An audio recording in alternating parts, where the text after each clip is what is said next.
Every story has a beginning, and this is ours. Welcome to the channel, where nothing is as it seems.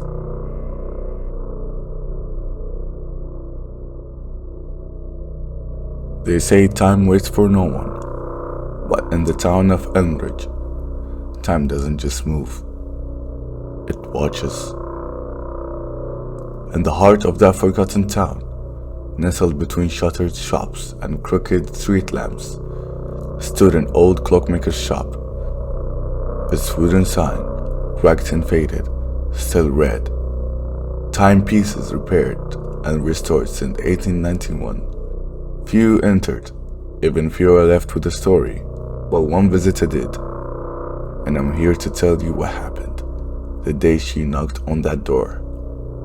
Her name was Evelyn, a freelance writer traveling through the countryside in search of strange local legends. When her car broke down on the outskirts of Elmridge, she took it as a sign. She walked through fog, past dead trees, and eventually to the clockmaker's shop. "I saw the lights on," she said. As the door creaked open, no one answered, but inside, a dozen clocks ticked in perfect harmony. Wall clocks, desk clocks, a massive grandfather clock in the corner, all ticking, none with the same time.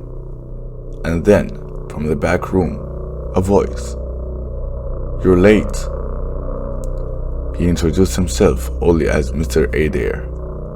His face was kind but distant, like a man remembering something from far away. He offered Evelyn tea. She accepted. They talked about time, about memory, about how sometimes the past wants to be remembered, and sometimes it doesn't. That's when Evelyn noticed something. The clocks weren't random. Each one was labeled with a name, and each was stuck at a different time. She read them out loud. Margaret Owens, 3:14. Thomas Reed, 11:06. R. Hale, 6:27. Adair's eyes twitched. "Each time is a moment," he said. "A moment they never came back from." Adair gestured toward the back wall. There, half covered in cloth, was a large mirror framed in clockwork. It was ticking. "That one's waiting," he said.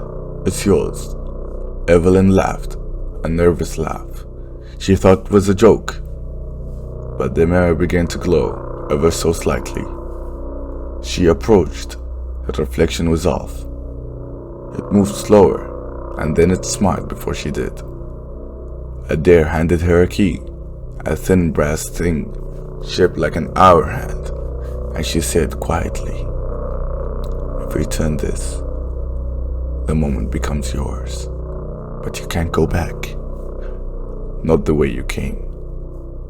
Evelyn looked into the mirror again. She saw herself older, tired, but safe. Behind her, books, papers, the love she always wanted. But in this world, he'd never written a word. What would you choose? The future you dreamed of, but erased the road that got you there? Or the broken road itself, full of struggle and memory? Evelyn turned the key. The clocks in the shop stopped. Everyone. Adair closed his eyes and disappeared. And the mirror? It cracked silently, splitting Evelyn's reflection in two. No one's seen Evelyn since, but if you ever pass through Elmridge and you hear the ticking of a single clock, it means the shop is still there. And if you see a mirror framed in brass and waiting quietly, well, maybe it's waiting for you. They say time waits for no one. But what if it's not waiting? What if it's choosing?